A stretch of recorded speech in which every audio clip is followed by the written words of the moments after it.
Bom dia a todas e a todos.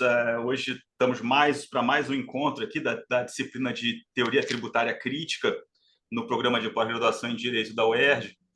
E hoje a gente está aqui, né, numa manhã hiper feliz na companhia de dois grandes amigos, né, o professor Marco Aurélio Greco, o professor Marciano Seabra de Godoy, né, dois dos grandes nomes do direito tributário brasileiro, né? Pessoas que eu admiro muitíssimo.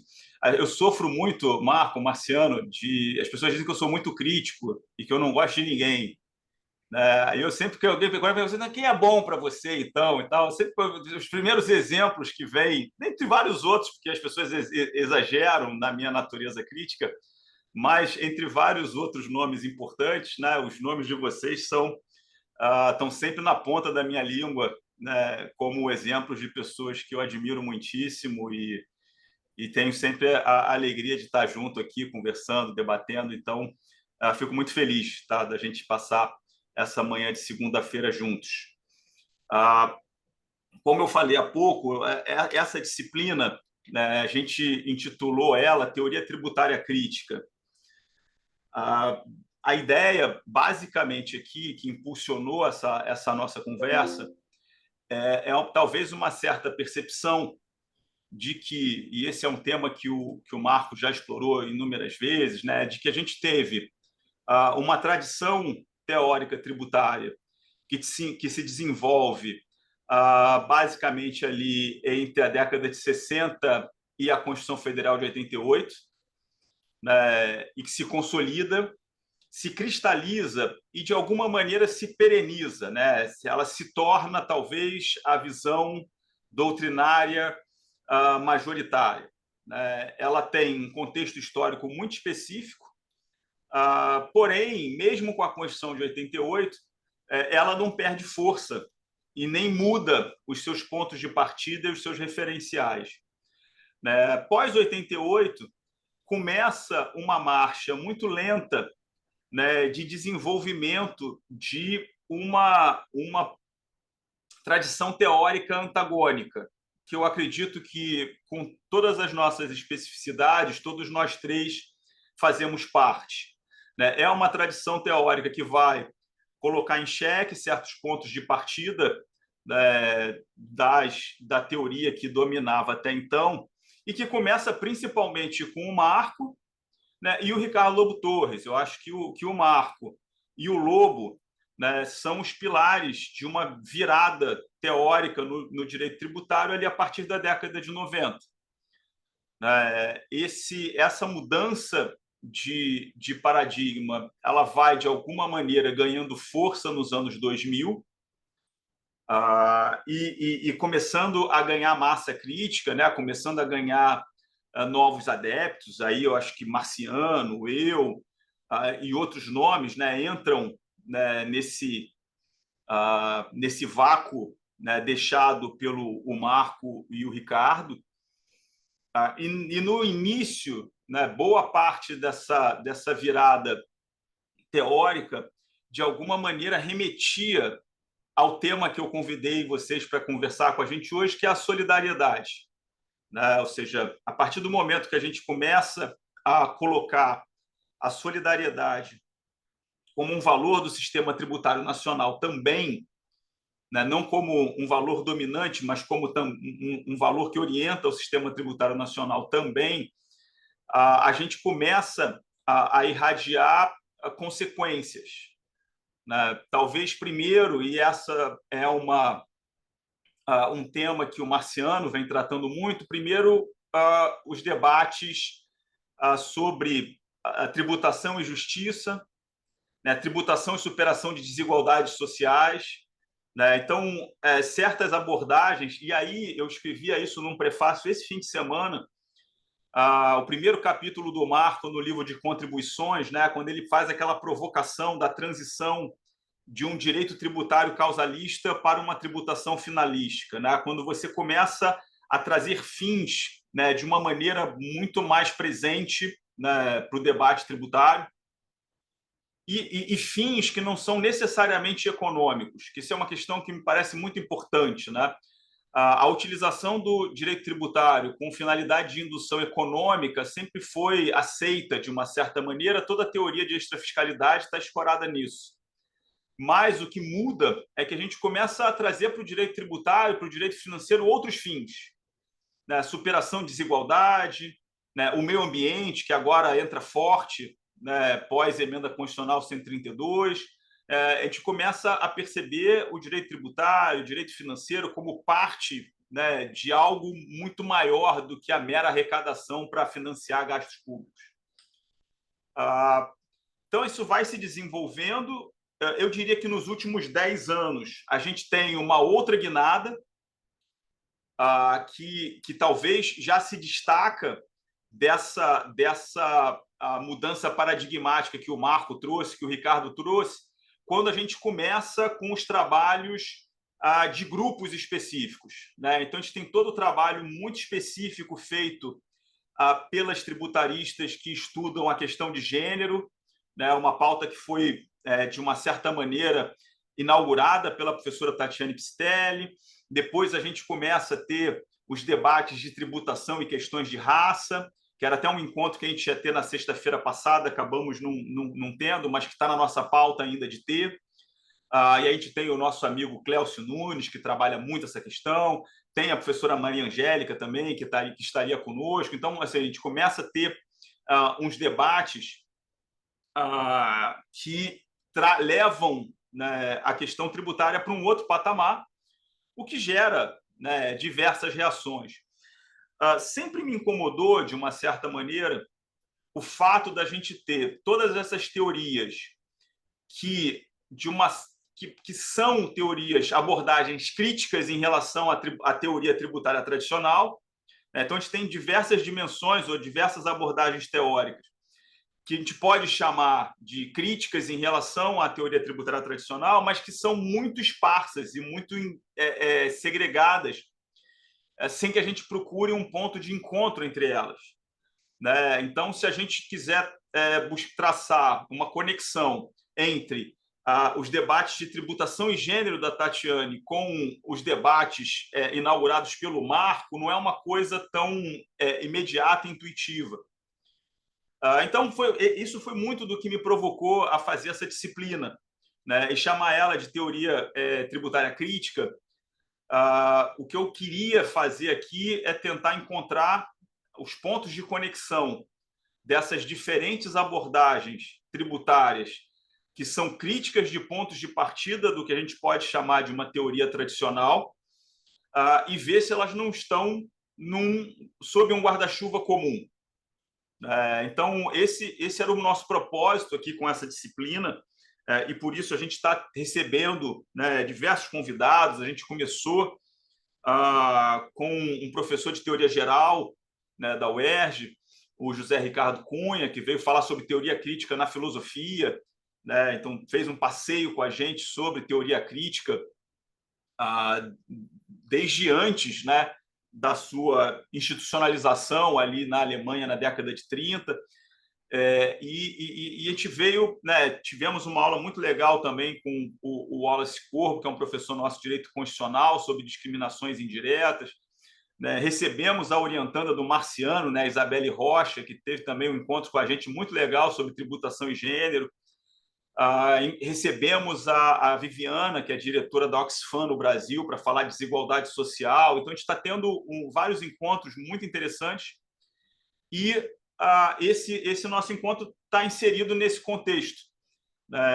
E por isso chamar vocês, né, para falar sobre solidariedade. O livro que vocês dois coordenaram sobre solidariedade, né, ali nos anos 2000 é ainda uma referência, né, sobre a matéria, e é muito importante.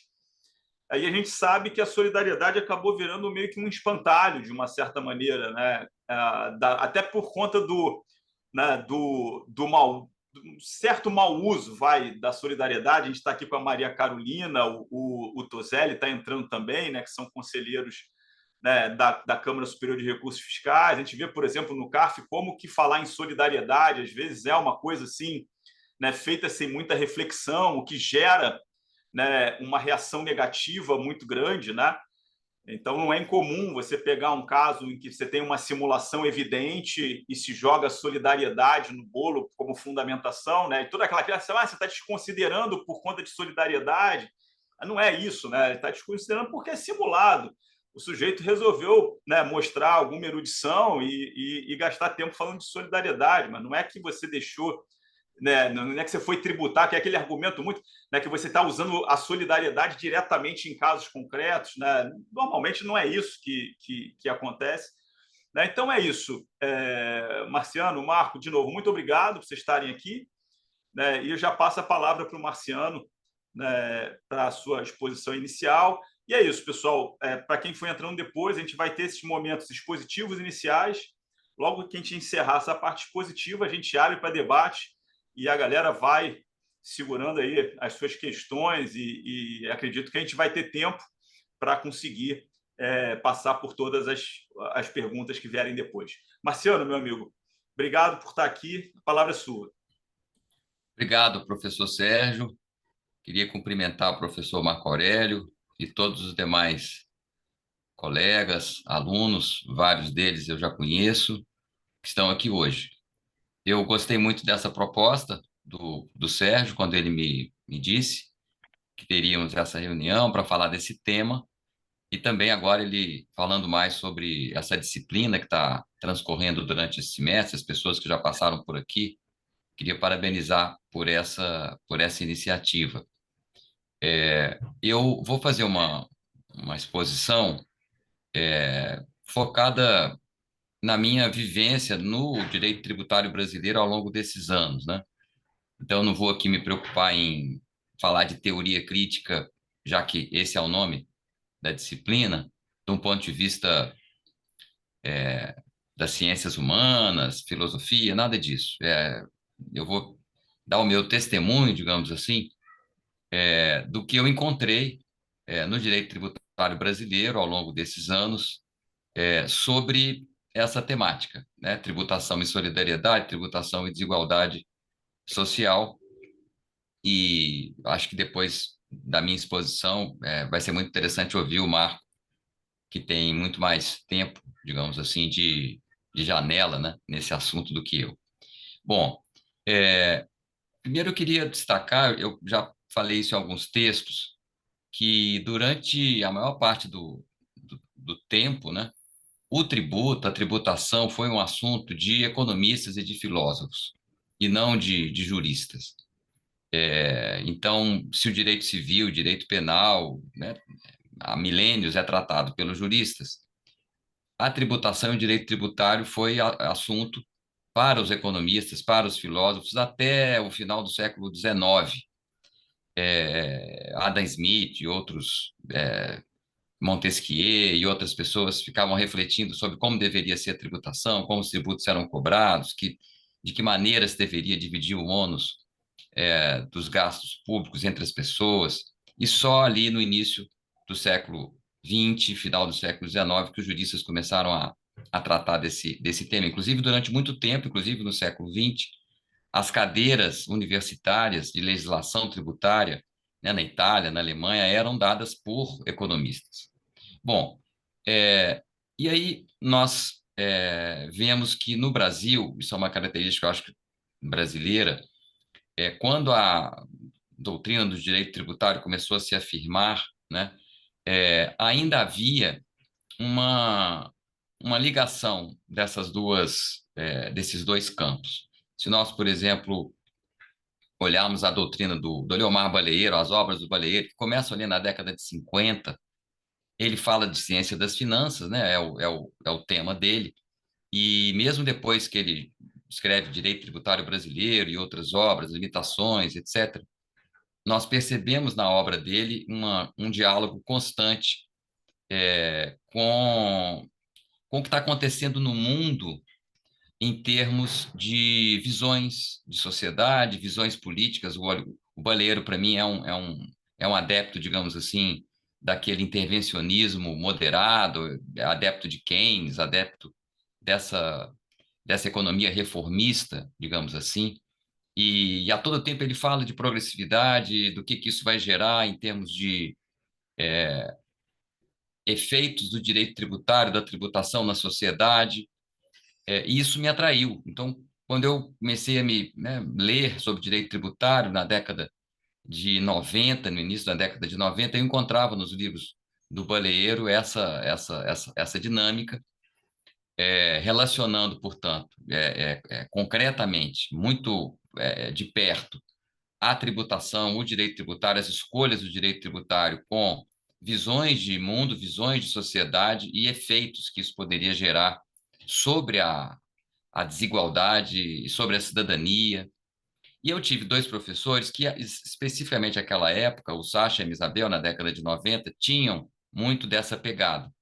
A Misabel manteve essa pegada, depois o Sacha perdeu completamente essa pegada, mas as aulas que eu tive com eles foram muito nesse sentido, logo depois da Constituição. Então, era aquela coisa de ressaltar o quanto a Constituição valorizava a progressividade, valorizava a redução das desigualdades e a capacidade econômica e uma série de privilégios que havia. Então, isso que me atraiu. Eu fazia economia ao mesmo tempo, e isso que me atraiu para o direito tributário. E aí eu também fui atraído pelo Ricardo Lobo Torres, porque era uma obra que também falava de maneira mais sincera e direta sobre capitalismo, socialismo, reforma, social-democracia, direita, esquerda, privilégios, né? Ele sempre denunciou o Ricardo Lobo Torres, os chamados privilégios odiosos, e ele, por exemplo, quando falava de imunidades, ele tinha uma perspectiva mais crítica, por exemplo, de dizer o quanto que a imunidade dos jornais, dos periódicos, levava a distorções.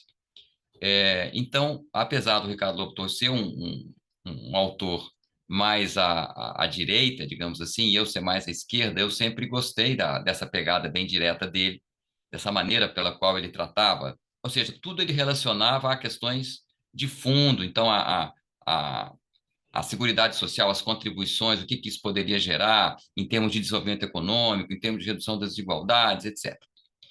E, do outro lado, eu via uma doutrina que poderíamos chamar a hegemônica, meio que aparentemente alheia a isso. E se a gente ah, procurar mais, talvez até mesmo infensa esse tipo de discussão. Por exemplo, eu acho que me parece uma coisa assim inimaginável o Paulo de Barros Carvalho, numa palestra ou em alguma obra, num livro, falar de igualdade social, falar de efeitos do tributo sobre é, a distribuição de renda, a distribuição de patrimônio, as pessoas conseguirem, né, terem mais igualdade de pontos de partida, de oportunidades, é uma coisa assim meio que água e vinho. E o Marco teve muito contato com a Taliba, né? Eu tive muito pouco, mas lendo o Geraldo Ataliba, as obras do Ataliba, inclusive, que datam, inclusive, dos anos 60, 70, e aí, certamente, por questões que devem ter a ver com o momento político, mas também não vi isso nas obras do Ataliba. Obras sobre o sistema constitucional tributário da Constituição de 67 e 69, é sempre um foco muito, muito grande em limitar o poder do legislador ordinário, criar um sistema científico, criar um sistema livre de influências da ciência das finanças, da economia. Ou seja, ele devia perceber que, na época, a política tributária era feita pelos economistas mesmo, e isso devia gerar nele um grande incômodo. Então, eu vi ali uma grande energia, né? O Ataliba tinha muita energia, mas ele usava essa energia para criticar uma série de coisas, nada relacionado à igualdade social. Então, ele criticava visões, digamos assim, técnicas ou pré-científicas quanto ao direito tributário, quanto à tributação, e tinha uma esperança de que quanto mais exaustivo, detalhado, as normas constitucionais, mais nós iríamos ter um sistema livre de incertezas, etc, etc. Eu via isso nas obras dele. Às vezes, quando eu ia para uma parte mais assim substancial, era para falar de federalismo, né, a importância da descentralização do poder, etc. Mas igualdade social, rico, pobre, exploração, superação de desigualdades, o Brasil se desenvolver muito pouco, eu via isso. Alguns autores, assim, pouco, que as pessoas falam muito, mas leem pouco, entravam nisso. Até uma vez eu lembro de eu falar para o Marco, e ele acho que me disse que nunca tinha lido isso. O Ives Gandra, por exemplo, é um autor que propõe coisas assim bem específicas. Então, na década de 70, na tese dele de livre docência, ele propunha que o direito tributário deveria moralizar os costumes. A sociedade é uma sociedade pervertida pela pornografia, e o direito tributário deveria contribuir para extirpar a pornografia, por exemplo, tributando muito pesadamente as peças de teatro com nudez. E aí ele propunha que, dependendo do número de minutos que as mulheres ficassem nuas, a alíquota do ISS deveria ser aumentada. Veja que coisa maluca, e ninguém sabe disso. Eu acho que 5 ou 6 pessoas no Brasil leram essas páginas, eu já as mencionei em alguns textos meus. Outra, outra coisa assim, mas veja, o que eu quero destacar é que então ele fala de intervenção do direito tributário, de missão do direito tributário na sociedade, de mudar os rumos da sociedade de uma maneira bem estranha, mas fala. Outro autor assim que ninguém fala desse aspecto é o Alfredo Augusto Becker, né? O Becker também é um autor insensado, um autor festejado, mas que pouca gente lê a obra toda. E, por exemplo, na obra dele, ele no final começa a falar de o direito tributário vai ser o motor de uma revolução social, é uma nova fase da humanidade, uma coisa maluca, que ninguém nunca vi comentando isso. E aí diz que aí você vai pensando, bom, então o que que ele vai propor? Aí ele diz que nós temos duas possibilidades, ou o comunismo pela força, ou então uma reforma pelo cristianismo, pelo pensamento cristão. Aí você vai pensar, então o que que ele está propondo? Depois ele vem propondo o caráter revolucionário dos tributos em espécie e em laborem.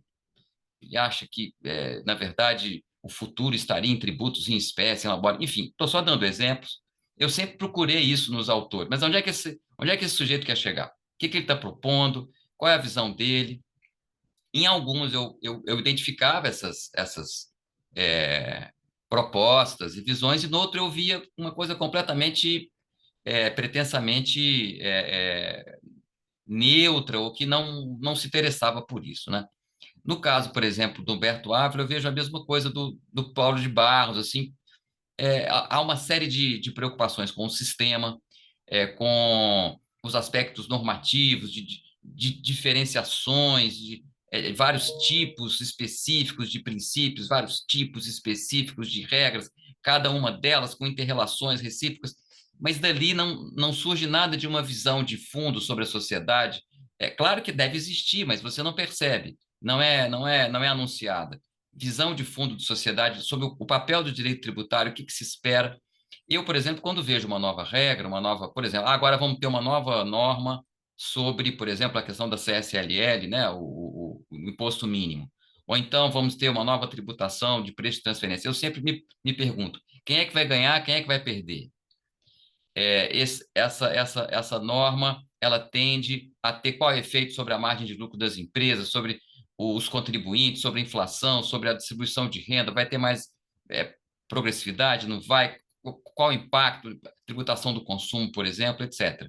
É claro que preocupações sobre segurança jurídica, sobre, né, mutações na jurisprudência são importantes, mas eu tenho essa visão. E aí o Marco, eu comecei a ler o Marco, fiz uns cursos com ele na década de 90, com um estilo próprio, um estilo bem diferente, por exemplo, do Ricardo Lobo Torres. Mas ele foi muito provocador, né? Não no sentido, por exemplo, o Ricardo Lobo Torres falava claramente de social-democracia, de neoliberalismo, de, digamos assim, esquerda, direita. O Marco não entra nisso, ele vai mais pela questão do pensamento, a maneira de se pensar, a maneira de se conceber o direito tributário, e ele retirou, ele fez um grande questionamento a essa ideia pretensiosa e um pouco irreal da segurança jurídica, né?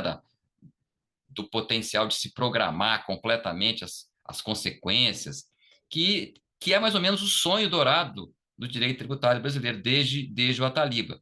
ele tem trechos do Ataliba, que eu até cito no artigo recente, em que ele diz que o direito tributário brasileiro seria o mais perfeito do mundo, de todos quantos já existiram, porque ele é extremamente rígido, extremamente exaustivo, ele limita de uma maneira total as margens de manobra do legislador, e com isso ele consegue, ou ele induz a um sistema livre de dúvidas, incertezas, etc.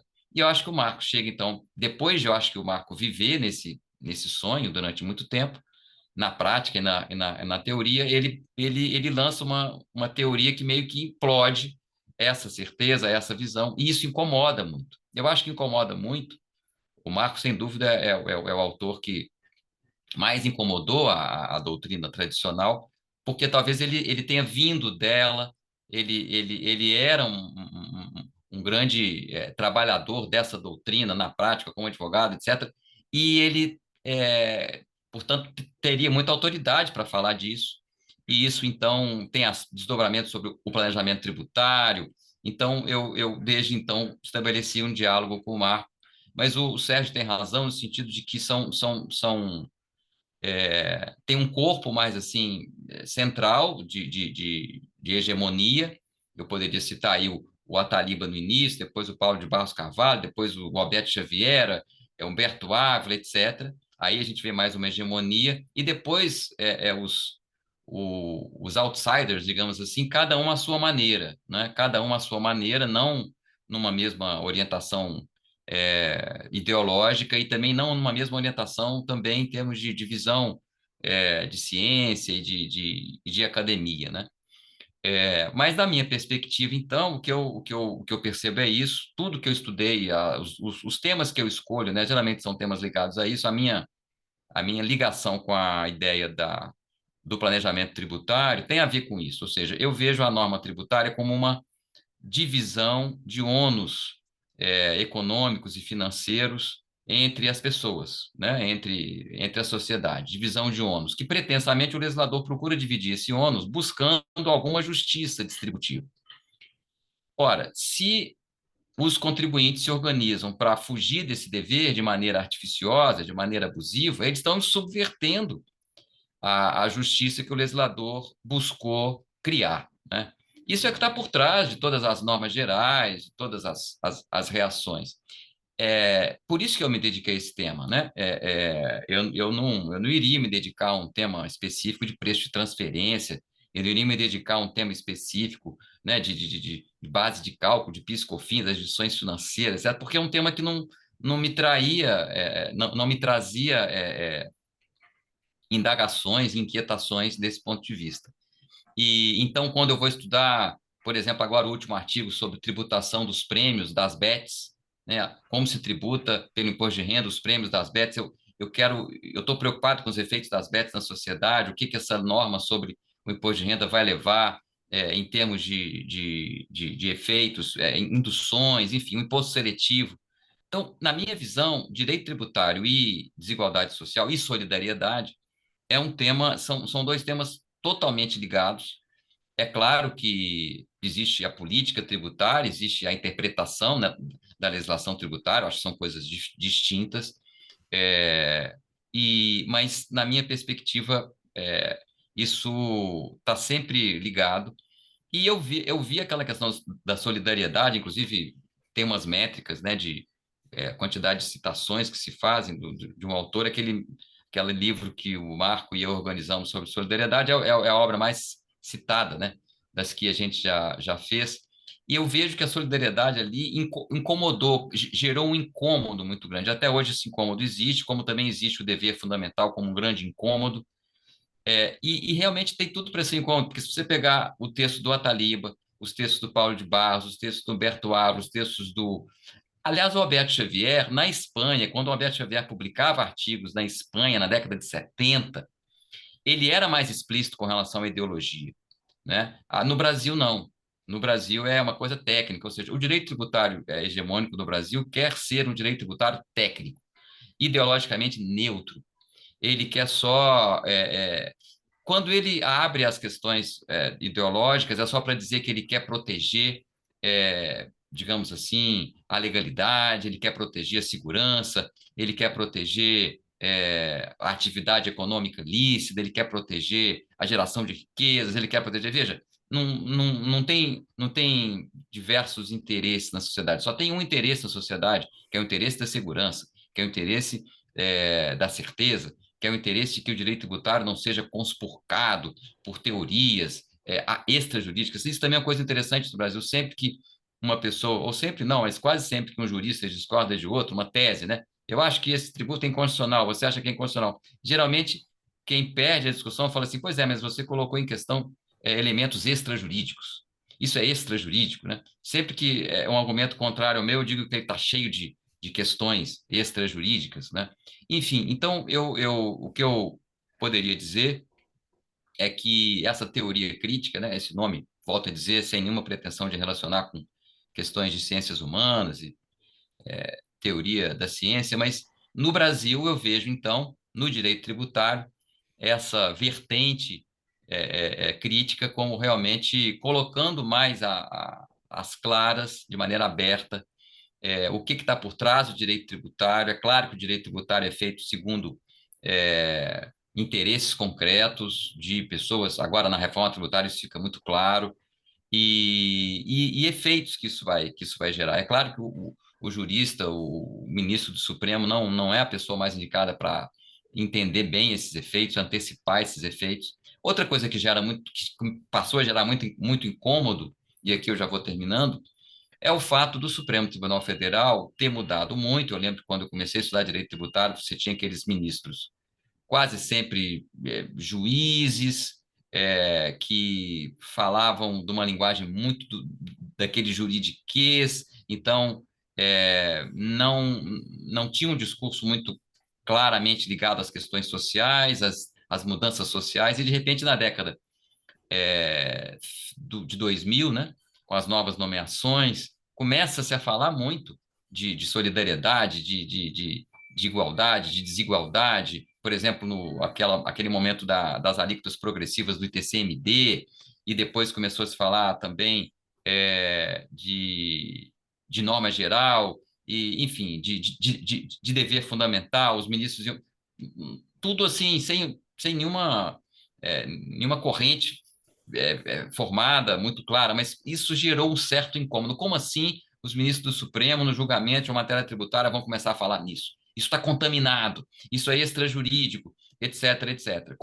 Volto a dizer, como se o direito tributário fosse um reino em que fosse alguma coisa neutra, asséptica, não tivesse uma série de interesses ali encontrados, e efetivamente o papel daquele que estuda o direito tributário, explica, interpreta, fosse simplesmente cuidar da pureza do objeto, cuidar para que noções, e isso estava presente no Ataliba direto, para que noções pré-jurídicas, extrajurídicas não venham conspurcar esse campo, etc, etc. E também como se o dever jurista fosse encontrar algumas relações normativas. Aí eu vejo muito Humberto Ávila, do tipo A, do tipo B, do tipo C, do tipo D, uma forma de limitação de um jeito, outra forma de limitação do jeito, relacionando, etc.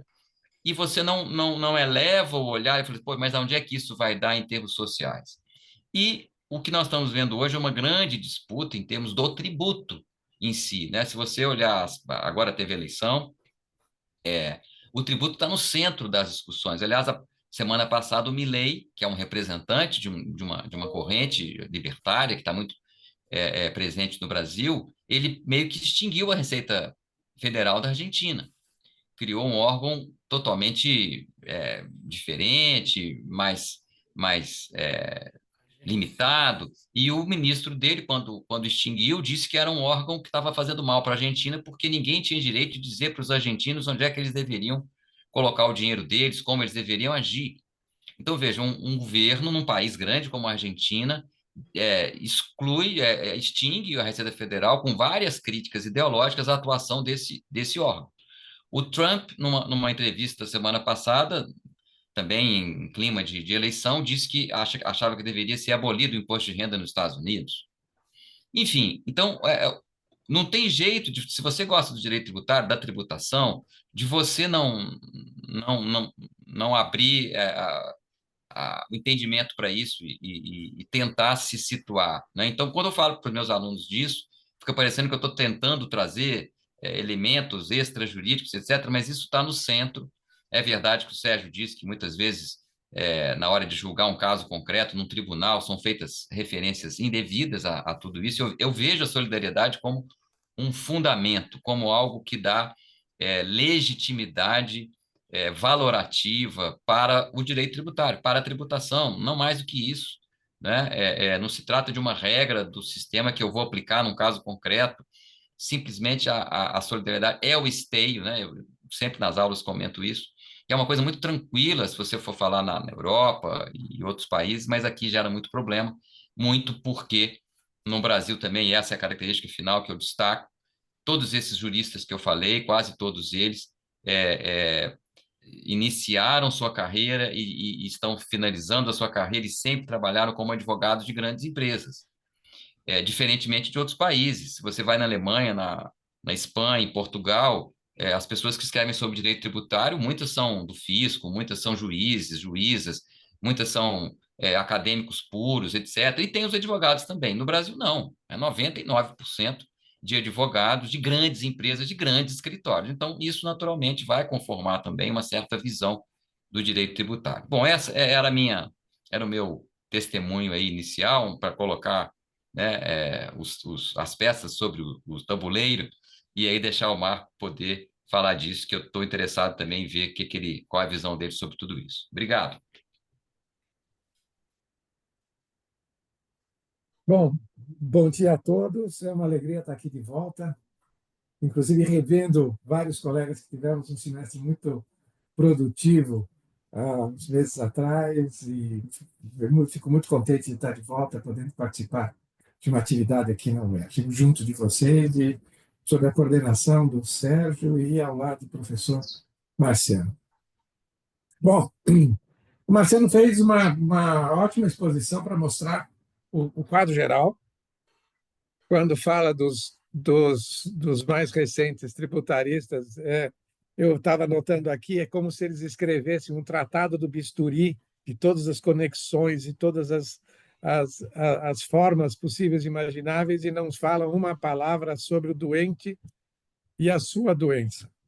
Tá? Eu não vou repetir o que Marciano expôs, está muito bem exposto, mas eu quero mudar um pouco a ótica para fazer uma pergunta do porquê que a solidariedade é fundamento da tributação. Não é porque apenas ela está no artigo 3º, tá? Mas eu acho que tem muito mais a gente pensar sobre a razão pela qual ela é realmente fundamento da tributação e é fundamento de outras áreas do direito positivo também. Para chegar lá, se eu conseguir chegar lá nos 20 minutos que o Sérgio nos deu, eu quero primeiro ter um pano de fundo. E o pano de fundo começa com uma pergunta que cada um de nós tem que fazer a si mesmo, ou seja, em que mundo vivemos? Nós vivemos no mundo do século XXI, ou no mundo do século XVIII, ou no mundo da Grécia Antiga? Essa porque alguns colegas nossos, às vezes eu penso que estão na Grécia Antiga. Não, porque Aristóteles disse isso, não, porque etc. Outros eu acho que estão no século XVIII, que acho que é possível abarcar toda a realidade numa única teoria, numa única visão. Tá? A pergunta é pertinente porque, naquelas épocas, a sociedade era altamente estratificada, classes bem definidas, territórios bem circunscritos, em que o conhecimento do mundo era muito limitado. Basta lembrar o ideal dos enciclopedistas franceses do século XVIII, que era escrever uma enciclopédia que contivesse todo o conhecimento humano. Hoje vivemos numa sociedade mundial, desterritorializada, pluralista, multifacetada, com a concomitante inclusão da mesma pessoa em várias classes, de modo que há intersecção de interesses e de valores eventualmente opostos. A característica da sociedade atual não é do mundial, não é de dependência. o que já foi no século XIX, tá? Em que havia uma dependência na relação Sul-Norte muito nitidamente. Hoje nós vivemos num mundo em que a sociedade é altamente interdependente. E quando eu falo interdependente, eu não estou preocupado apenas com a integração de redes de informática, não. Não é isso, não. Eu estou falando do fato noticiado pelo Estado de São Paulo, Jornal Estado de São Paulo, em 12 de agosto de 2023, em que microplásticos foram encontrados no coração de pessoas. O coração é o órgão mais interno, altamente protegido do corpo humano, sem contato com o mundo externo. E em 2024, a notícia de que encontraram no cérebro das pessoas. Tá? E eu me pergunto, como é que chegou lá? De onde veio? Teria sido qualquer pessoa, quando não destinou adequadamente um recipiente de plástico em qualquer lugar do mundo? Talvez. Por que não? Eu estou falando também de uma notícia de um estudo de 2011, está publicado, realizado em Lucas do Rio Verde, no estado do Mato Grosso, em que foram detectados agrotóxicos no leite materno de todas as mães que foram examinadas. Eu estou falando também de uma pandemia disseminada predominantemente pelo ar, tá? Que começou na China e matou 700 mil brasileiros. Essa interdependência a que eu estou me referindo. Tá? Ou seja, nesse universo, como ser humano, em sociedade altamente interdependente, qual que tem que ser a minha postura? Qual que tem que ser a minha prioridade? O que eu tenho que procurar enxergar? O que eu tenho que procurar entender? E onde, eventualmente, eu tenho que procurar interferir? Eu posso ignorar tudo isso, tá? Quando eu for examinar qualquer questão da vida, inclusive questões jurídicas e tributárias, posso fazer de conta que não existem esses fatos? Viver num mundo de classificações abstratas, conceitos etéreos, raciocínios egoísticos que só dão prazer individual a quem os faz e estão distanciados da realidade? A minha resposta é não. Tá? Não quer dizer que eu seja a melhor pessoa do mundo, não. A minha resposta é: nós temos que ter isto como um objetivo, como um referencial básico da nossa maneira de pensar. Não que seja fácil também agir nesse contexto. Então, aqui eu inverto a célebre frase de Descartes, que influenciou tanto a civilização ocidental, que era o cogito ergo sum, não é penso, logo existo, é ao contrário. Primeiro eu existo, depois é que eu vou começar a pensar. Tá? Primeiro eu estou dentro de um determinado contexto, eu estou dentro de um determinado momento, e a partir daí que eu vou começar a pensar. A partir daí é que eu tenho que pensar no que é relevante diante daquele contexto, diante daquela realidade. Tá? Eu digo isso porque nós vivemos a quintessência da racionalidade. A racionalidade, a meu ver, ela é um ponto delicado. Tá? Nós vivemos a quintessência, e a computação é a quintessência da racionalidade. Transformou tudo em 0 ou 1 e acabou. O resto é o resto. Tá? Então, muito bem, esse é o pano de fundo. Mas como esse pano de fundo repercute no direito tributário e particularmente no tema da solidariedade? Eu acho que nós precisamos redefinir o nosso ponto de partida de raciocínio. Para mim, na minha visão, solidariedade não é caridade. Caridade é uma das 3 virtudes teologais que Deus colocou à disposição do ser humano, para o ser humano absorver na sua vida terrena. Solidariedade também não é filantropia, no sentido de dar algo para alguém que necessite daquilo. Também não é fraternidade no modelo da Revolução Francesa, ao lado da igualdade e da liberdade. Né? Porque nem todas essas visões, o ponto de partida é um. Ou é Deus, né? que criou essa virtude, vamos dizer assim, ou é eu que tenho que dar, ou eu que tenho que ser fraterno, que tenho que ser irmão de alguém. Sempre é um. A sociedade que eu vejo, da maneira como eu vejo, parte da ideia de pertencimento, ou seja, ser parte de, estar integrado a. Tá? O que supõe um outro ponto de partida, tá? Que não é um ponto de partida individual. Tá? Esse ponto de partida tem base teórica tranquila. Tem base teórica nas ciências exatas mais modernas, tá? De física básica do universo. Veja, eu recomendo muito, enfaticamente, os textos do Carlo Rovelli, que é um físico italiano, que eu acho brilhante, tá? Em que ele mostra que não existem essências em si. Tá? Aquilo que nós chamamos de essência, qual é a essência de uma cadeira? Qual é a essência de uma maçã? Não existe ela em si. Tá? Aquilo que nós chamamos de essência é uma relação.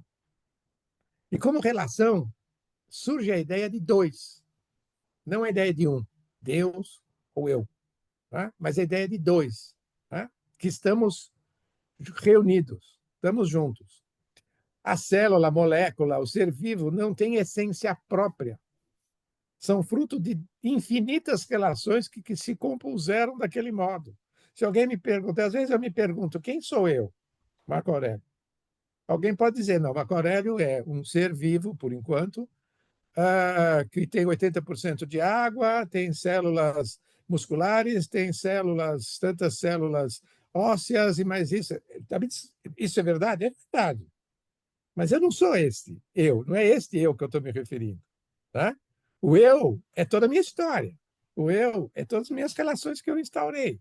Tá? O eu é todo o convívio que eu tenho no meu dia a dia, na minha vida. Tá?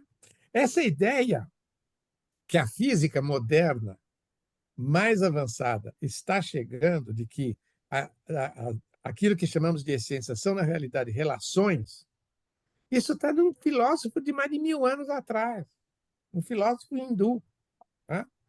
Cuja visão serviu de apoio para uma dos aspectos mais importantes do budismo. Tá? Então, isso, quando se fala em dois, isso abre um outro mundo. Tá? Tem muita coisa que a gente pode falar. Mas o dois me permite também reconhecer que o nosso ponto de partida é um conjunto. Portanto, não é um indivíduo. Tá? Aquele que me falam, eu preciso dizer com todas as letras, primata, como homem, não vive sozinho. Nasceu, se ele ficar sozinho, ele morre. Tem muito animal por aí que nasceu e sai andando e vai viver sua vida. Mas o primata, como homem, não. Precisa, no mínimo, da mãe. Tá? Portanto, o ponto de partida são dois. Tá? Nunca é um só. Tá? A ideia do dois me permite enxergar coisas aparentemente contraditórias, como, por exemplo, o convívio de opostos. Aqui o símbolo do yin e do yang. Tá? A partir do que algo pode ser e não ser ao mesmo tempo. Tá? Então, quiserem exemplos, a gente pode dar depois. Tá? Isso é como que a coisa pode ser e não ser ao mesmo tempo. Isso um questionamento do princípio lógico do terceiro excluído que está em Aristóteles. Tá? Até tem um livro interessante, onde ele fala que Aristóteles is out, Buda is in. Tá? Essa ideia de que pode ser e não ser ao mesmo tempo, isso dá curto-circuito em algumas pessoas. Mas é a coisa mais corriqueira, é aquilo que nós vivemos no dia a dia do direito.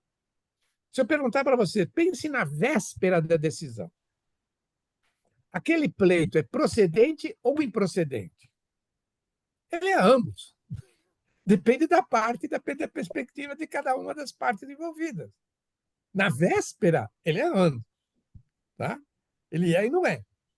Se alguém diz, e aí vem aquilo que o Marciano explicou muito bem, Aqueles que querem ser os donos das soluções, os donos da única forma de enxergar o mundo, eles dirão com certeza que é procedente, sim, ou é improcedente. Eu diria, não, não sei. Na véspera pode ser e não ser. Ele é as duas coisas, a depender da perspectiva. Ele vai se tornar um dos dois com a decisão. Tá? Que, aliás, é aquilo que a física quântica mais moderna tem estudado, com aquilo, quando se fala se a matéria é onda ou partícula, ela é onda ou partícula até que se precipita. Bom, isso é o nosso dia a dia dos julgamentos. Quem nunca passou um frio no estômago numa véspera de um julgamento de um tribunal superior, ou mesmo de uma causa muito importante? E quem nunca tomou uma surpresa quando veio a decisão? Né? E os exemplos também poderiam ser repetidos. Mas essa visão do dois não é apenas nas ciências exatas. Isso está na teoria do direito. Há mais de 50 anos. Se nós pegarmos o Norberto Bobbio, na teoria do ordenamento, que é de 1959, se eu não me engano, ou 1960, a primeira linha do livro dele dá o título Da Norma ao Ordenamento. Novidade do ordenamento. Ora, qual era a novidade que o Bobbio dizia? Era exatamente abandonar a ideia do a norma, e assumir o ponto de partida do dois, o ordenamento. Duas normas. Eu não posso saber se aquilo é uma norma se eu tiver uma outra norma que diga que ele é. Tá? Ou seja, eu só posso ter uma norma de conduta se eu tiver uma norma de competência. Olha, ponto de partida é o 2. Tá? Olha, isso muda profundamente a perspectiva de análise. Deixa de ser a racionalidade do uma racionalidade individualista, tá? Para ser uma racionalidade do 2, do conjunto. Atenção, eu não estou querendo opor o individual ao social, então é o social a todo. Não, não, não. Não vou transformar o social em também, não, hein? Tá? Cuidado.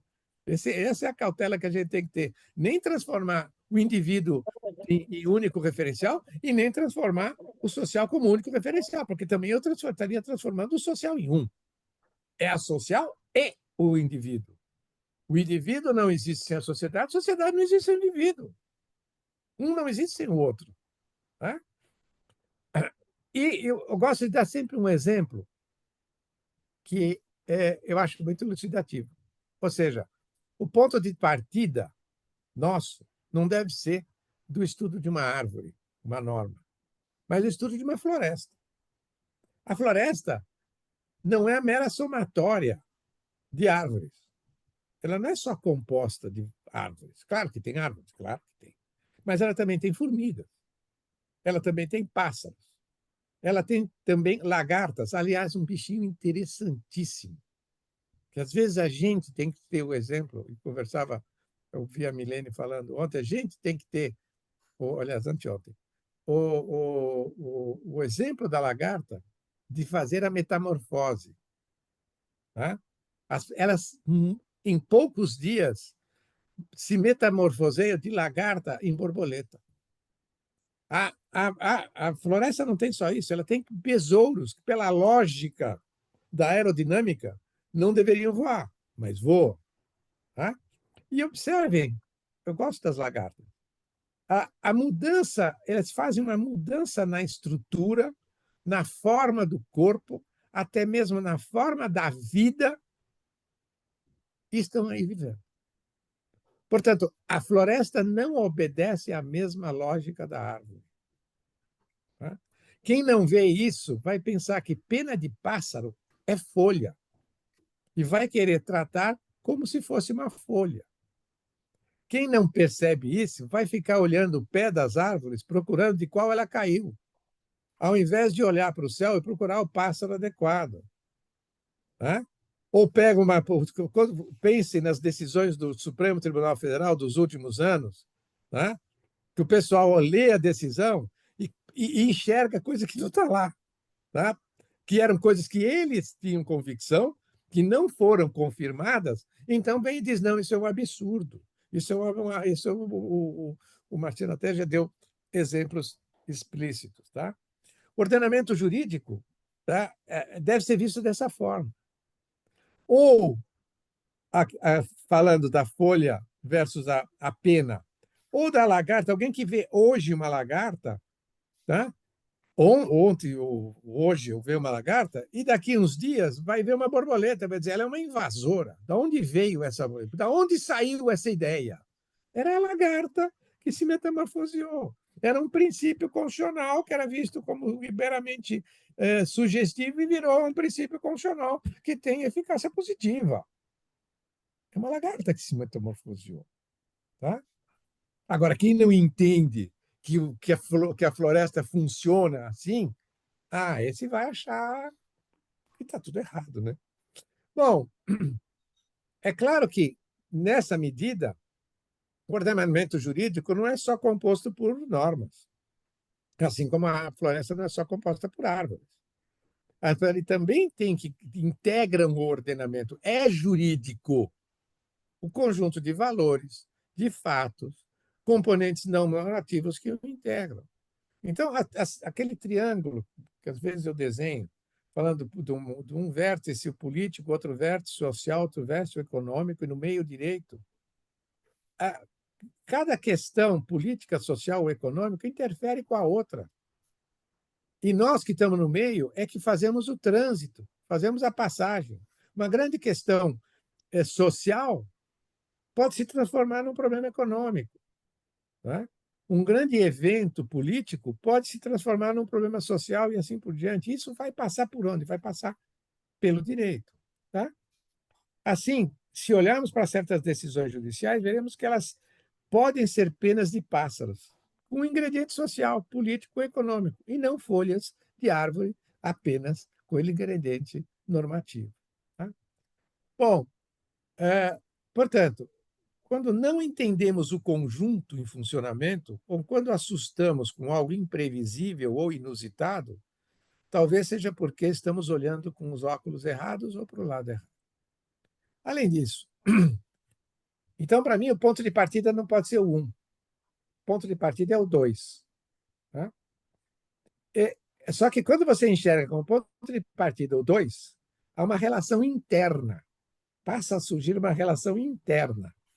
Tá? Uma interface interna além da interface externa. E esta interface interna não se resolve com a lógica apenas. Porque essa interface interna está ligada à existência daquela realidade. E, portanto, ela é eminentemente dinâmica. Tá? E está ligada à sobrevivência daquela realidade no mundo. Tá? Por isso, a racionalidade do 2 também permite entender que o ponto de partida é uma relação, uma interação, e não um ser isolado. Tá? Aliás, como nas decisões, como em toda a conduta humana, nem tudo é razão, nem tudo é racionalidade, nem tudo é lógica. Há também emoção, há também indignação, há também desilusões, preconceitos, etc. Tá? Bom, vamos lá. Além do que, a visão de cada um, e, aliás, achei interessante o Marcelo falar do Geraldo, né? Ele tem toda a razão. Os textos do Geraldo não têm uma preocupação extranormativa. Mas o Geraldo, pessoalmente, tinha. Tinha atividade social, tinha atividade de filantropia, tinha atividade de cuidar de desabrigados, tinha. Mas o texto dele, quando chegava no direito tributário, aí não. Aí ele fazia um corte, dizia nada que não seja a norma jurídica, etc. Tá? Muito bem. E isso muda. Nós temos que ter muito nítido que isso muda de país para país também, hein? Por isso que eu tenho muita cautela com transplantar soluções de outros países. Esse é o melhor modelo de IVA do mundo. Para eles, né? Será que é para nós? Não sei. Né? Então, eu tenho muita cautela com a transferência com o transplante de modelos. E gosto de citar um exemplo que eu vivi. Em 2005, eu estava em Caserta, num congresso da European Association, e para discutir o tema era noção de tributo. Então, e até escrevi um artigo que foi publicado no volume dos anais daquele congresso. E aí o italiano falou, o espanhol falou, o alemão falou, todo mundo defendendo o conceito de tributo, é assim, não é os preços, blá, blá, blá. Até que pediu a palavra o Ian Roxon, inglês, que vai e sobe para o púlpito, todos professores titulares, tá, europeus. Ele vira para eles e fala: eu não sei o que vocês estão discutindo aqui. Por que nós estamos perdendo tempo? Todo mundo parou. Porque para nós, ingleses, tributo é aquilo que o parlamento disser que é. Ponto. Não tem teoria sobre. Eu falei: meu Deus, olha só, como as coisas são diferentes, né? Então vamos tomar muito cuidado de achar que temos na mão uma fórmula mágica e única, universal, que sirva em todas as situações. Né? Cada um tem, cada país tem, e cada povo, e às vezes cada região, tem experiências completamente diferentes. Né?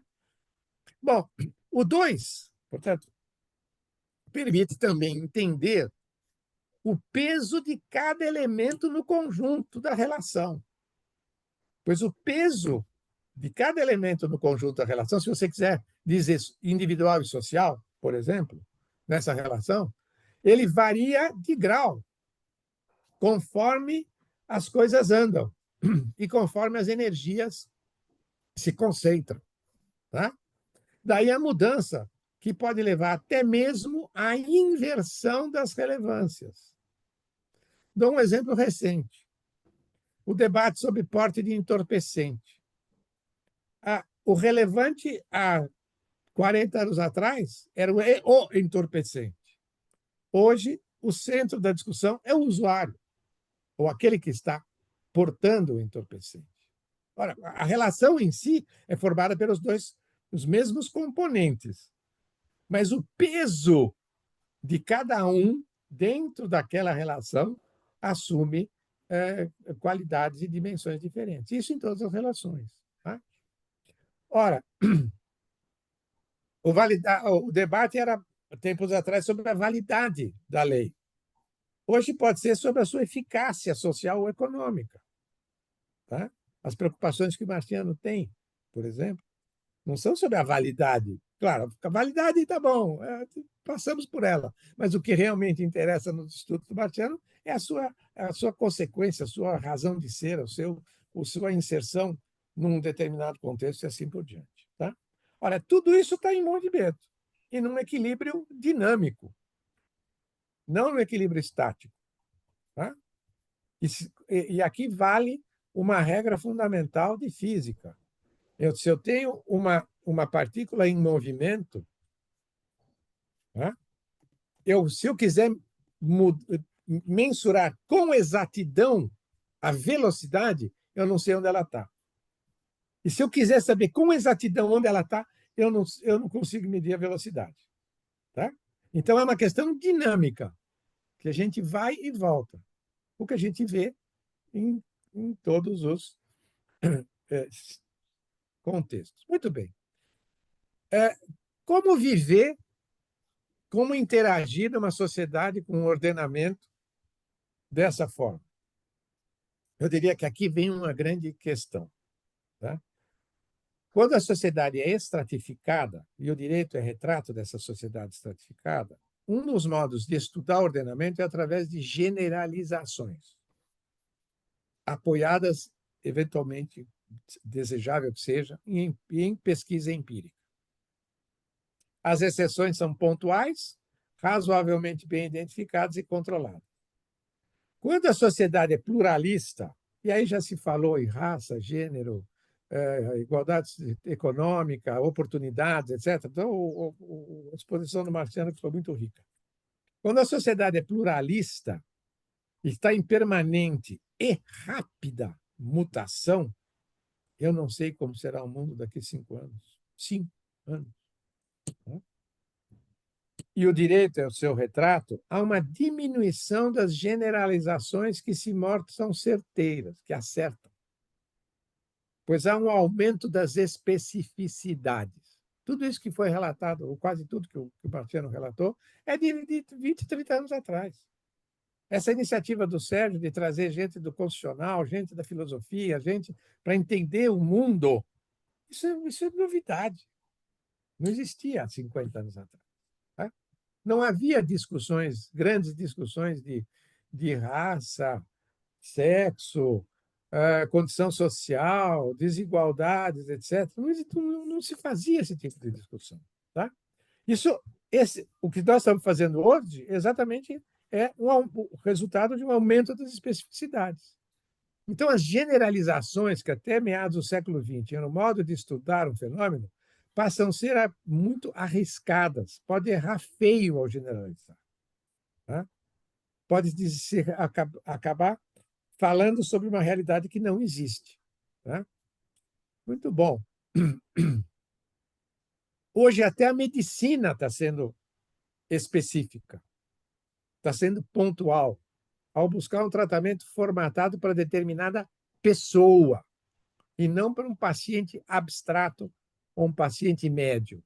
Isso já foi. Hoje, a medicina mais moderna é uma medicina individual, quase. Tá?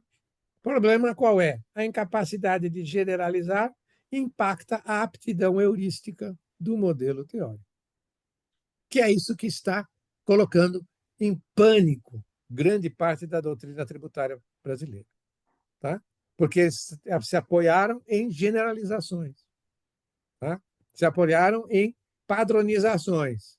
Da hora que o mundo não é mais padronizado, não é mais generalizável, ele é específico, ele é individual, não é porque decidiu que tem que tirar o ICMS da base de cálculo do PIS/COFINS que vai tirar o ICMS de todas as bases de cálculo que existirem no mundo. Tá? Não dá para generalizar. Eu não estou defendendo a decisão do Supremo, mas eu estou vendo como ela foi tratada. Quis fazer uma generalização. Pode andar, eventualmente, um passo ou dois, mas não pode andar mais do que isso. Tá? Nós não podemos perder a especificidade. Tá? Muito bem. E aí, eu me divirto. Eu acho que o meu tempo já foi, né? Eu só quero contar uma historinha. Eu vou terminar por aqui. Tá? Li recentemente um artigo numa revista de filosofia sobre uma conhecida teoria de direito tributário que foi desenvolvida aqui em São Paulo, que todos nós conhecemos, que nesse artigo era imensamente elogiada pelos dois autores e tal, e que lá pelas tantas, esses autores dizem que o jurista tem que ser um, abre aspas, geômetra do direito. Fecha aspas. Eu falei, que maravilha.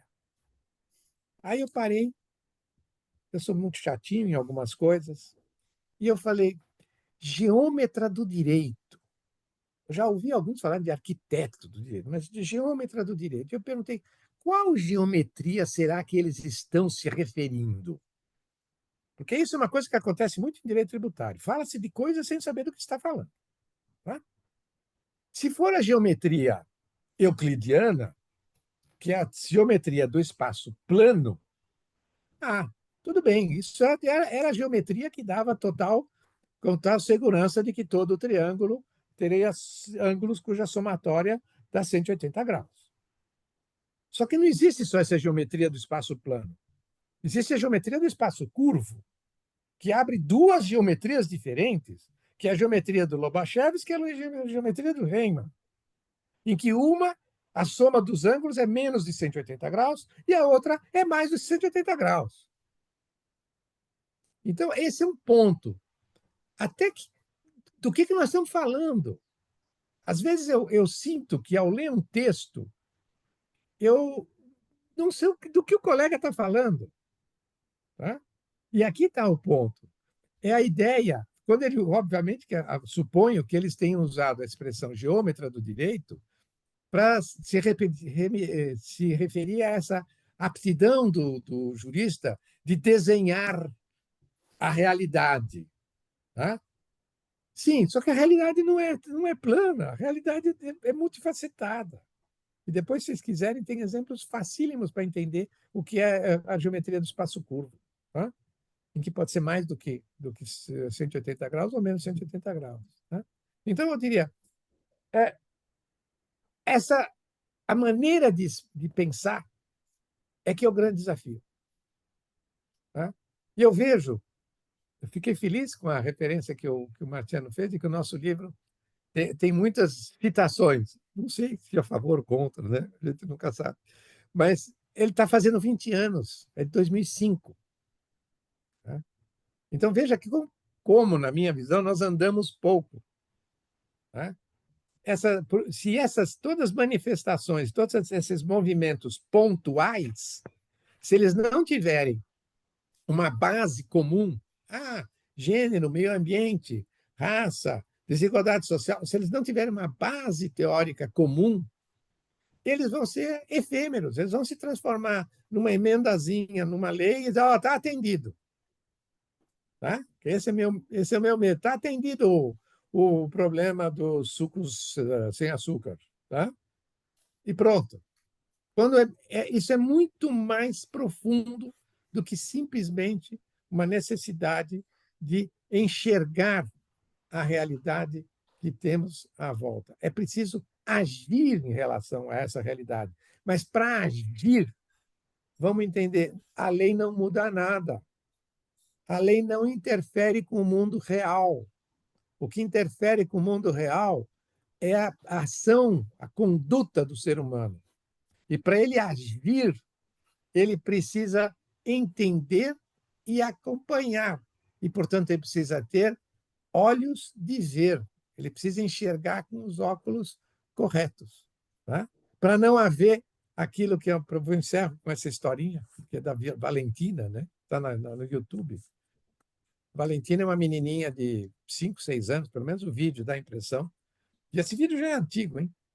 Em que chegam para ela e perguntam: Valentina, arroz é com S ou com Z? Ela para e fala: aqui na escola eu não sei, mas lá em casa é com feijão. Olha a falta de sintonia dos modelos teóricos. A quem perguntou está preocupado com a grafia da palavra. Quem tinha que responder está preocupado com o objeto físico alimento. O que tem de errado aqui? O que tem de errado é uma discrepância de modelos teóricos. E que, se os modelos teóricos não têm um mínimo de coexistência, um mínimo de diálogo, eles não têm ressonância. E, se eles não têm ressonância, as coisas não evoluem. Falta sintonia e a gente não evolui. E eu, pessoalmente, gostaria que nós evoluíssemos. E aí, parabéns, Sérgio, pela iniciativa, parabéns, Marciano, pela tua exposição. Muito obrigado. Fantástico, Marco, Marciano, muito obrigado. Como eu falei, vamos fazer agora só uma breve resenha, né, disso que vocês falaram, para a gente poder passar para a etapa de debate. Eu queria começar pelo fim, né, quando disse o Marco que nós andamos muito pouco, e é um fato, né? Eu acho que, de uma certa maneira, a gente ainda está hoje, em termos teóricos, no debate que vocês inauguraram lá em 2005, né? Ou seja, os textos, a gente conseguiu avançar pouco em relação às provocações que vocês já trouxeram naquela oportunidade. E esse aspecto que o Marco falou, né, da ausência de uma base comum, eu acho que é importantíssimo. Foi uma das grandes razões, Marco, que me motivaram a fazer essa disciplina, né? Porque, principalmente quando a gente começa a entrar nos debates de desigualdade, de todos os matizes, né, o debate de desigualdade ele tende a ficar periférico, né? E, de uma certa maneira, também os grupos que começam a debater, principalmente as questões mais identitárias, tendem a se fechar.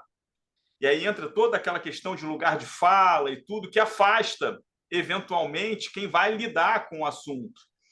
E aí, quando você fecha o grupo, isso tende a ficar mais periférico, porque muitas vezes você rejeita adesões, né? E acaba que falta a meu ver, uma coesão, né, e uma estrutura comum, né, a essas diversas abordagens que me parecem críticas, né, do que é a tributação, a teoria tributária tradicional e a razão de a gente estar com essa disciplina aqui.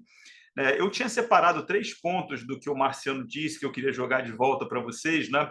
O Marciano falou muito da questão do direito tributário técnico, neutro, né? E é por isso que a gente vê tanta discussão sobre o que é ciência e o caráter científico do direito tributário, epistemologia, né? Existe toda uma questão, né, de transformar o direito tributário numa ciência objetiva, neutra, né? Que, no fundo, e aí agora eu não sei, acho que foi o Marciano que comentou isso, mas acho que o Marco permeia também o que o Marco falou, né? E eu falo exatamente isso no livro sobre a obra de planejamento do Marco, né? Como a questão da ideologia é jogada de uma perspectiva retórica, né?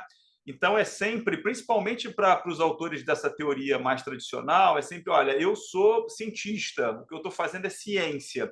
O que você está fazendo, trazendo esses outros argumentos, é ideologia, mas ideologia da maneira mais pejorativa possível, né? Então, do tipo, olha, você não tem um argumento teórico, científico, técnico, o que você tem é uma aspiração ideológica, que você está transformando em argumento, mas que, no fundo, não pode ser aceito nesse reino, né, de ciência. É só a gente ver uma questão interessante, né, como que, se a gente pegar o exemplo do Humberto, que o Marciano citou algumas vezes, né, como que a teoria do Humberto vai se aproximando da teoria do Paulo de Baixo Carvalho, né? Como que o Humberto vem cada vez mais trabalhando a questão da linguagem, a questão linguística, as últimas obras. Na sexta-feira mesmo a gente estava em São Paulo. Sexta-feira não, quinta-feira, né? Já nem sei mais quando foi quinta-feira.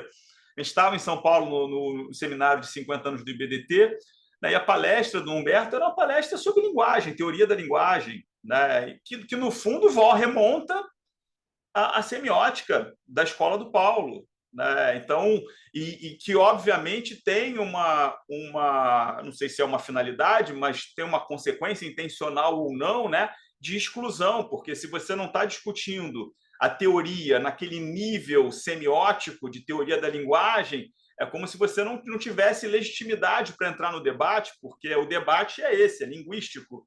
Então, se você não tem a capacitação nessa filosofia da linguagem, né, você está excluído do próprio debate, porque é como se o direito fosse, né, linguagem, né? Então, eu acho que tem uma questão difícil, eu venho insistindo, né?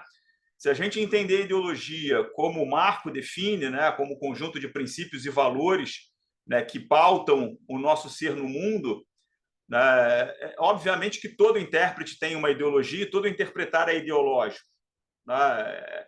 Eu costumo fazer essa provocação em sala de aula, né? Eu falo, olha, se a gente conseguir fazer um catálogo aqui de 5, 10 princípios, né, constitucionais tributários, segurança jurídica, justiça, praticabilidade e tal, cada um de nós vai conseguir ranquear esses princípios de acordo com uma ordem de preferência nossa, né? E isso é a nossa ideologia. Então, se o sujeito vai lá e coloca em primeiro lugar a segurança jurídica acima de qualquer coisa, isso já diz, né, sobre a carga ideológica que a pessoa vai colocar no processo de interpretação, né? Se a pessoa diz, não, antes de mais nada, a solidariedade, obviamente isso vai repercutir no seu processo de construção de normas a partir de textos.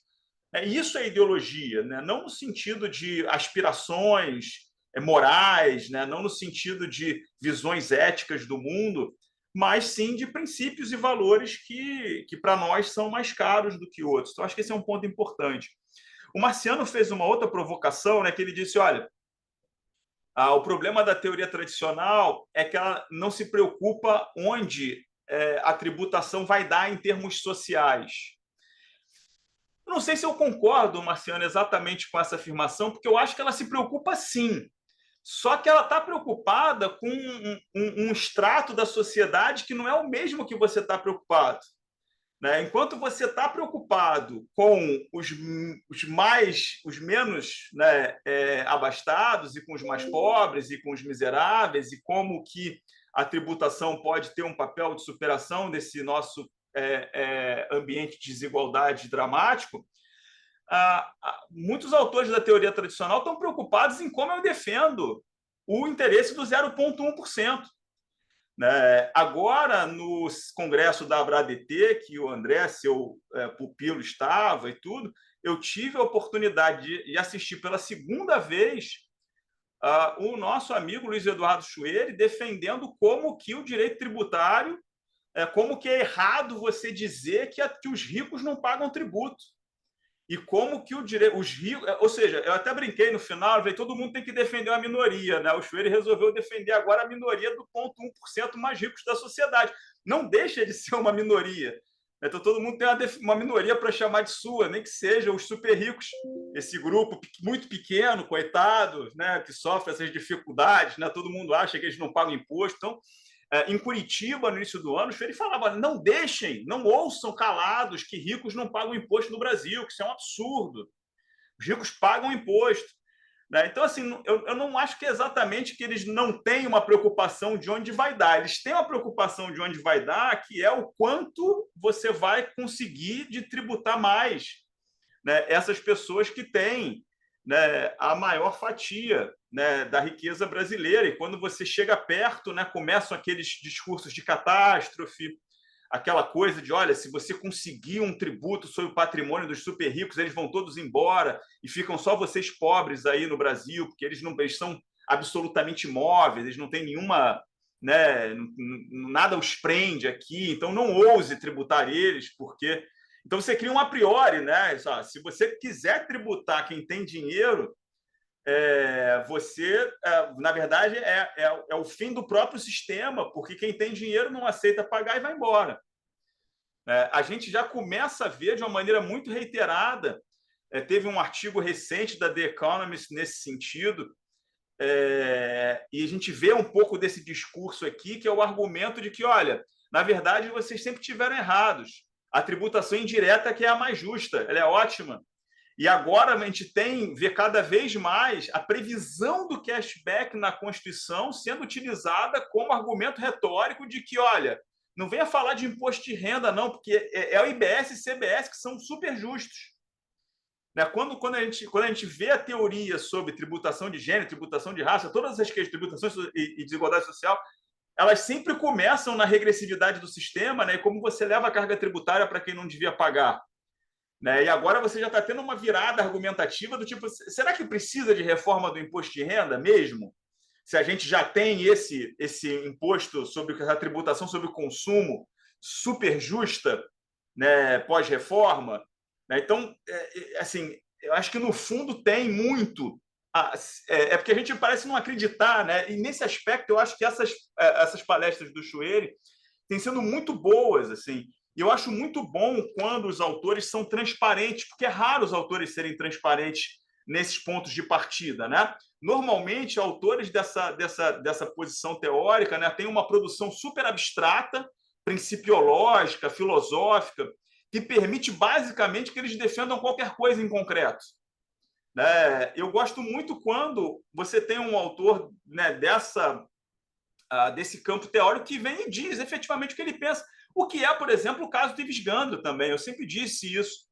É difícil concordar com alguma coisa que o Ives Gandra produz, porém, ele merece todo o crédito de ser um sujeito muito transparente, né, de ser um autor muito transparente em relação aos seus pontos de partida, né, o que facilita muito para nós interpretar o que ele está escrevendo. Né?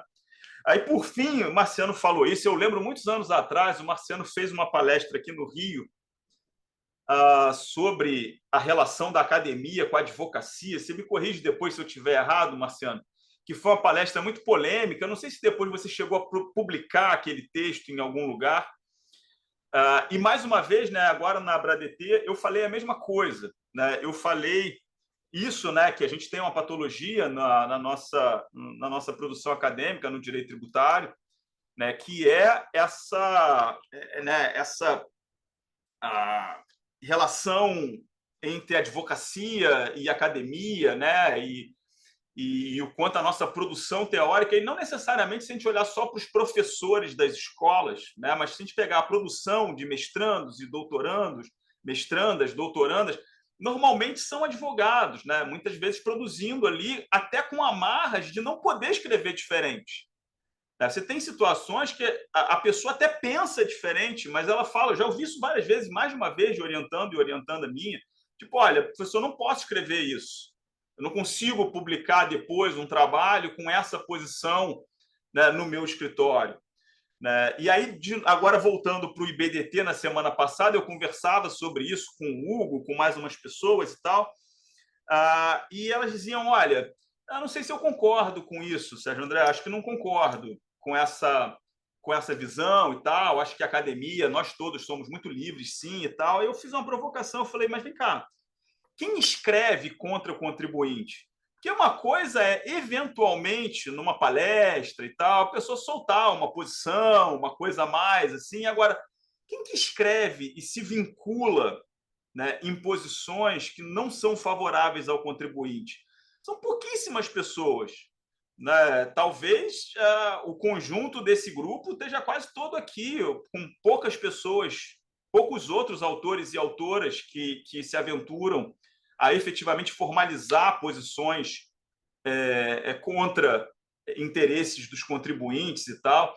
E a gente sabe como é. Eu fiz uma fala na semana passada nessa palestra no IBDT, eu terminei de falar e eu recebi uma mensagem sobre o que eu tinha acabado de falar que prejudicava os interesses das empresas A, B, C, D e E. É muito automático esse negócio. Né? As pessoas acham que ser excêntrico, ser heterodoxo é sem custo, né? Que ninguém liga, mas não, é automático essa censura, essa tentativa de censura, né? Do tipo assim, como assim você está num seminário em São Paulo falando algo que você sabe que prejudica esse setor? Né? E é automático, o Marco tem vários testemunhos, né, de censura concreta ou tentada e tal. Né? Então, esse ponto eu acho que é muito importante. O Marco falou também duas coisas que são, eu acho, sempre muito interessantes. Né? Primeiro, a nossa incapacidade de avaliar pessoas a partir da teoria. Né? E como isso gera, como ele comentou do Geraldo, né? Falou, não, ele era um filantropo, ele era um sujeito fantástico, mas na teoria a gente vê de uma certa maneira esse mesmo paradoxo, por exemplo, com a professora Isabel. A professora Isabel ela tem uma visão de mundo super progressista, talvez em termos políticos, né, muito próxima do marciano, mas que quando migra para o tributário, ela tem uma teoria muito inserida, né, na doutrina tradicional. Né? Então, a professora Isabel ela é uma autora que é difícil da gente a resumir de uma maneira simplista, né? Porque ela é muito poliédrica, assim, ela tem várias faces e tudo mais. Então, realmente, e a gente tem essa coisa, né? O Lobo, como falava muito de mínimo existencial, né? Que depois até o Marciano, estudando o mínimo existencial do Lobo, viu que o mínimo existencial dele era acanhado. Né? Por mais que ele tenha ficado, né, conhecido como o pai do mínimo existencial, a teoria do Lobo de mínimo existencial é uma teoria acanhada. E o Marciano, eu lembro, né, no fim de semana, ele me liga, poxa, mas eu estou assustado lendo aqui o mínimo existencial no Ricardo Lobo Torres, eu não tinha me tocado que ele era assim, e ele era, a visão dele de mínimo existencial era para a miséria absoluta, né? Ele dizia, olha, a partir da linha da miséria, se a pobreza, isso é uma decisão orçamentária, política, não é mais uma questão de mínimo existencial, né? O que gera diversas consequências, né? E uma coisa que o Marco sempre fala que é a questão das expectativas. A doutrina ela cria expectativas e depois ela defende uma certa destruição do sistema porque as expectativas que ela própria criou não foram bem sucedidas. Né? Também falava sobre isso semana passada quando a gente pega o princípio da legalidade. Se criaram expectativas sobre o princípio da legalidade, conforme ele vai sendo interpretado de uma maneira mais alinhada ao que é a legalidade, assim, tipo, acabou, agora não temos mais legalidade. É o fim da legalidade no Brasil e tal, sempre com esse discurso de catástrofe. Né? Então, eu queria só fazer esses comentários, eu acho que é legal a gente conseguir daqui a pouco passar para os debates, mas eu queria ouvir vocês de novo, Marciano, começando de novo contigo, depois deixar o Marco fechar essa nossa parte introdutória, de novo agradecendo demais vocês aqui pela oportunidade desse bate-papo. Gostei muito das colocações do Marco e depois os comentários do Sérgio. Eu concordo com o Sérgio que muitas vezes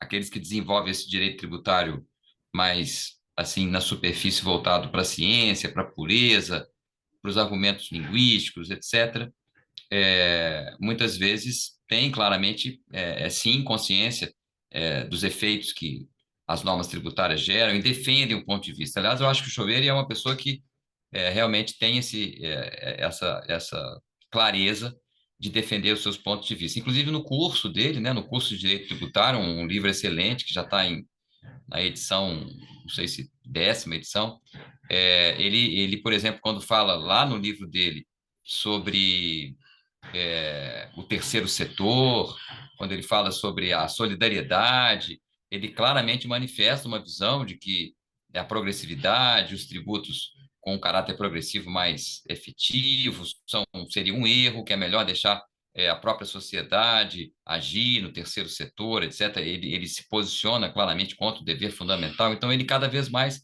eu acho que está deixando claras as posições, como o Ricardo Lobo Torres também deixa as posições claras. Eu vejo nesse sentido uma grande diferença entre o Choveire entre a teoria do Choveire, o modo pelo qual o Choveire trata o direito tributário, e o Humberto Ávila, por exemplo. O Choveire está sempre, sim, levando em conta as questões da política tributária, por exemplo, a reação dele contra o BEPS. Eu me lembro, né? Aquela visão dele que o projeto BEPS era uma questão militar, que a OCDE, os países estão querendo. Claramente o Choveire tem essa pegada. E, de fato, o Sérgio perguntou se eu publiquei aquele texto em que eu menciono isso. Eu publiquei, sim, né? Isso me parece algo que é bem fácil de se perceber. Eu concordo inteiramente que é impossível você ter um corpo de pessoas refletindo e produzindo sobre um tema e as condições concretas de vida dessas pessoas não se refletirem no modo pelo qual elas escrevem sobre o tema, né? Então, isso claramente, por exemplo, o fato de a gente também ter pouquíssimas tributaristas mulheres, cada vez vai crescendo mais o número, né?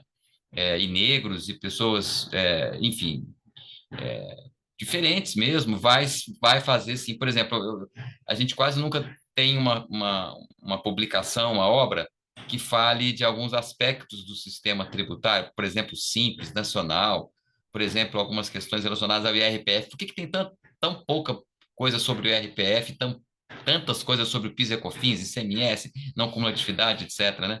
Na vida prática das pessoas, o IRPF tem muito mais importância, enfim, às vezes uma questão que tem a ver com o valor, né, específico da sociedade, é muito mais ligada a isso do que se a despesa com aparas gera crédito no PIS e COFINS, ou se isso, aquilo. Então, isso me parece algo que não, é bem tranquilo para mim. E também já defendi nos textos, Sérgio, que eu acho que cada vez mais a gente deve abrir a academia tributária para que essas pessoas cheguem e incluam novos elementos, né?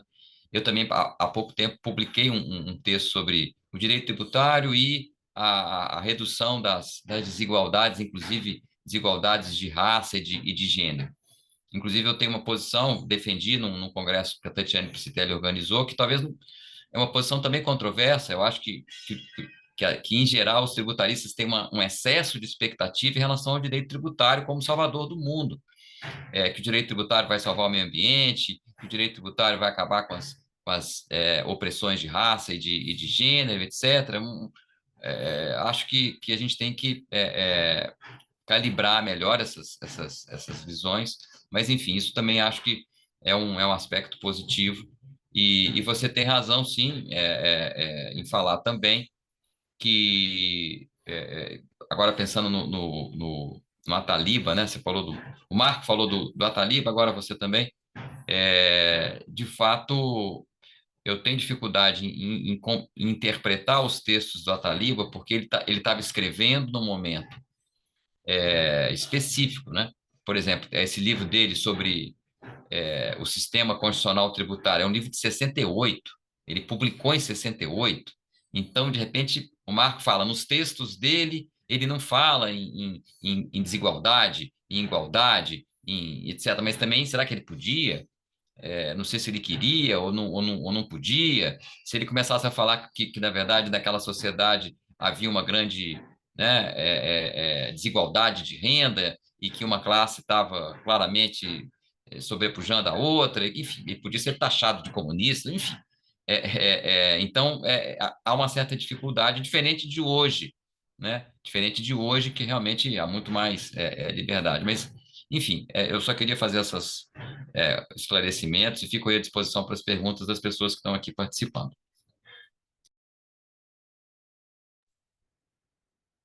Vamos, Marco, você está mudo. Pronto. Bom, pegando os ganchos e sendo bem breve, porque eu acho que essa conversa é muito interessante, dá muito espaço. Ah, e começando pelo fim, realmente havia esse problema da ditadura, né? Havia. Era muito sério. Era muito sério. Vocês, posso falar, talvez acho que nenhum de vocês que está aqui hoje viveu aquele período. Tá? Aquele período era tétrico. Tá? Então havia realmente essa preocupação de não falar. Tá? Não tinha condições de falar. Tá? Ser taxado de comunista, ou isso era assim, era um estalar de dedos. Tá? Bom, pegando o gancho do que foi dito e o Sérgio André sublinhou. Bom, a questão da academia versus a advocacia, isso é problema geral, hein? Não é só aqui no Brasil. No congresso na Itália, eu vi isso dito com todas as letras pelo Enrico De Mita. Dizendo, o problema da doutrina italiana é que ela só tem um lado, só tem o lado do contribuinte. Porque os jovens são cooptados pelas grandes empresas e acabam produzindo só uma doutrina favorável ao contribuinte. O que é ruim para o judiciário, porque o judiciário não tem então uma bitola. O judiciário precisa trabalhar dentro de uma bitola. Um trilho do contribuinte e outro trilho do fisco, para ele então ver até onde ele pode ir, como ele pode ir. Tá? Doutrina única, você tem um judiciário sem limite, ele pode construir o que ele achar que deve construir pelo simples fato de não concordar com aquele lado que foi apresentado. Tá? O problema quanto à cientificidade, isso tem me incomodado tanto ultimamente. Eu acho que, primeiro, eu tenho muitas dúvidas de que aquilo que nós fazemos é verdadeira ciência. Pelo menos que uma boa parte da doutrina brasileira faz é verdadeira ciência. Porque a ciência tem como grande personagem, talvez o principal personagem, o erro. E não se admite erro. Chega para um titular absoluto e diz, você está errado. Um físico, é a coisa mais natural dizer que ele está errado, desde que o outro prove qual é o certo. Né? Então, dizer que nós fazemos ciência, hoje eu tenho muita dúvida. O que nós temos é uma estrutura de poder, isso sim. Isso não tenho dúvida nenhuma. Tá? O que é o problema? Porque a academia não devia ser âmbito de poder, tá? Devia ser âmbito de conhecimento, um espaço de conhecimento, não um espaço de poder. Tá? Porque é uma outra característica, é, quando você fecha e diz, se você não for linguista, você não faz parte deste mundo, espera um pouquinho, né? Vamos baixar a bola. Isso é levantar o nariz ao último grau, né? Então você fala difícil, fala complicado e você quer que os outros te entendam? Fale sozinho, então. Se eu falar de obsessão pela linguagem, para mim, se resume no seguinte: precisa escrever claro. Ponto. Essa é a preocupação que eu tenho com a linguagem. Tá? É não perguntar se o arroz é com S ou com Z. Tá? Essa é a preocupação que eu tenho com a linguagem. Tá? Escrever claro, ser entendido. Tá? E não construir um saber que se torna quase que um saber oculto. Eu li, eu acho que tem muito a ver com a nossa conversa, um paralelo feito por um autor, em que ele faz uma comparação entre a catedral e o bazar. A catedral, você tinha meia dúzia de pessoas que sabiam como fazer, como construir uma catedral. Era um saber restrito àquela comunidade. Depois a gente pode detalhar isso. Esse saber restrito àquela comunidade fazia com que aparecesse algo admirável. As catedrais europeias são admiráveis, né? Mas pouca gente sabia como era possível fazer aquilo. Então você detinha um poder sobre o conhecimento quase que oculto. O bazar não.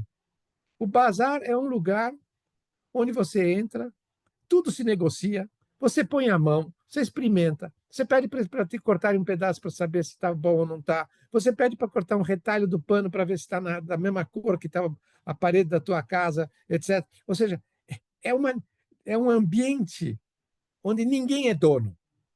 Todos estão lá vivendo dentro daquele contexto. Tá? O que eu acho é que eu prefiro. Eu também não sou caótico, tá? Não sou. Eu entrei no bazar de Istambul, no Grande Bazar de Istambul. Aquilo é caótico. Aquilo você se perde com uma facilidade enorme, tá? Mas eu acho que nós temos que ter isso também. Nós não temos que fazer doutrina para a catedral. Tá? Nós vivemos num mundo do bazar. Inteligência artificial é a quinta essência do bazar. Você faz qualquer coisa. Você constrói qualquer coisa, você negocia qualquer coisa. Tá? Então, o mundo hoje está muito mais para o bazar do que para a catedral. Tá? Uma outra observação que o Marciano fez sobre Isabel, o Sérgio também fez sobre Isabel, sobre essa, e o mesmo Geraldo, cátedra, etc.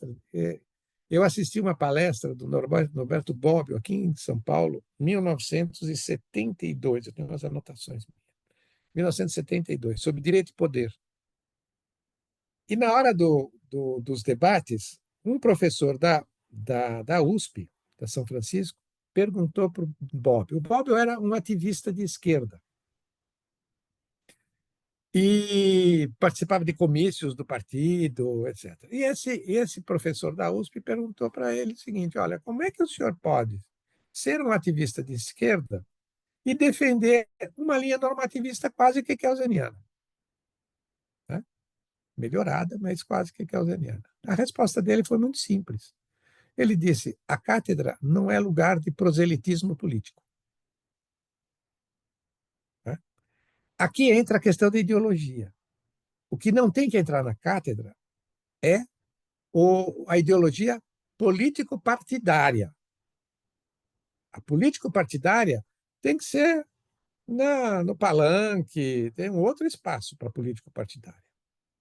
Agora, a ideologia e a dimensão política, olha, a gente tem dimensão política quando a gente vota em assembleia de condomínio. Isso é política. Nós fazemos política. Política não é palavra feia. Né?